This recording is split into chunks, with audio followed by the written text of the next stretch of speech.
How do you avoid gaining 10 pounds of unwanted fat over the Christmas period?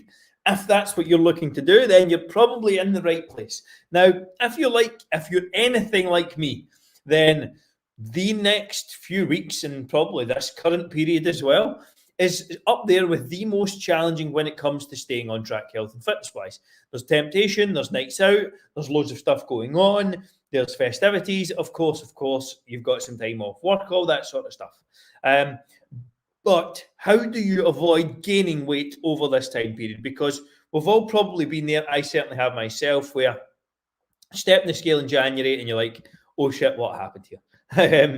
I wish I hadn't done that.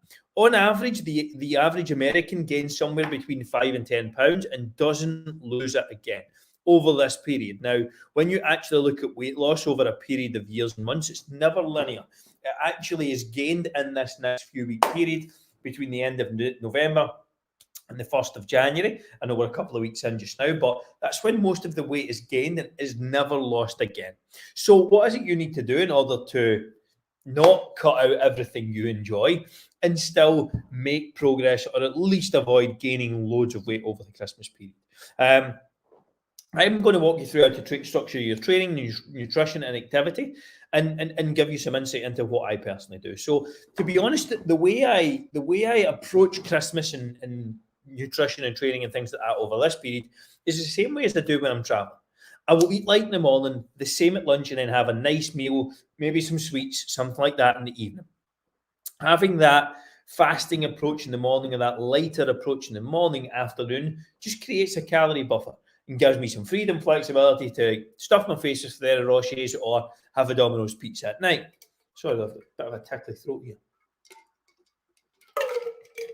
But ultimately, that is the best way I personally find to stay on track, because you're not interested in shoving down Ferrero Rochers at 10 in the morning or 9 in the morning. But that's a different ball game at 10 at night when you've maybe had a drink or so. And we're all human beings. Ultimately, workouts wise, nutrition, again, before I move on from nutrition, I keep things light. First part of the day, I tend to eat a little more flexible in the evenings. I will get a protein in first period of the day, maybe a protein shake or an omelette or something like that. Lunch will be lighter, like a chicken salad, tuna salad, something really light, again, not too heavy. And then I will also train in the morning. So workout wise, most of us have more time over the holiday period. That is not a time that you should be giving up workouts or throwing in a towel or doing anything like that. The goal here is to keep ticking over, to keep moving forward, because you probably have maybe experienced similar yourself, but when you're in a good flow with training, nutrition tends to follow suit. If you lose one, you lose the other. Whereas if you do two at the same time, you tend to not only improve the results, but improve the likelihood of executing in both, in my experience. So what do I do workout-wise? I always tend to look at doing morning sessions, giving myself something to hit the first part of the day. Then I've got the flexibility and the time off during the day. I can move on knowing that I've been productive, I've moved forward, I've ticked the box, I've done what I need to do that day in order to move myself closer to the current goal, or the current goal might not just, well, not maybe move closer to the goal, but move further away from not becoming a greedy bastard over Christmas. Let's just put it plain and simple, because that's exactly what I become. But ultimately, I do want to avoid gaining a lot of additional body fat, so I'll get a workout in the morning and eat light as well. Thirdly, I will create some structure when it comes to workouts, when it comes to overall activity. Creating structure with overall activity, in my opinion, is absolutely fundamental for success.